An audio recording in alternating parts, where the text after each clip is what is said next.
আবারও বিশ্ব র্যাপিড দাবায় ভারতের হয়ে জয় ছিনিয়ে নিয়ে এলেন কোনেরু হাম্পি। এবার দাবা খেলায় বারে বারে ভারতবর্ষের সাফল্য আসতে শুরু করেছে। গত কয়েকদিন আগেই ডি গুকেশ চ্যাম্পিয়ন হয়েছিলেন। এবার চ্যাম্পিয়ন হলেন ভারতের মহিলা গ্র্যান্ড মাস্টার কোনেরু হাম্পি।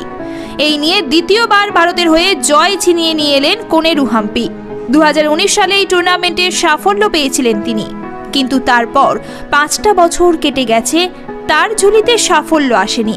দীর্ঘ অপেক্ষার পর আবারও তার ঝুলিতে এলো নয়া সাফল্য। চীনের দাবারু জু ওয়েনজুনের আগে 2বার এই টুর্নামেন্ট খেতাব জিতেছিলেন। এবার বিশ্বের দ্বিতীয় মহিলা দাবারু হিসাবে চ্যাম্পিয়ন হলেন হাম্পি। 11 রাউন্ডের লড়াইয়ে এই মহিলা গ্র্যান্ড মাস্টার সংগ্রহ করেছিলেন 8.5 পয়েন্ট। এই ধরনের গল্প আপনাদের সামনে তুলে ধরা আমাদের কর্তব্য। ভালো লাগলে আপনারা চ্যানেলটি ফলো করতে পারেন।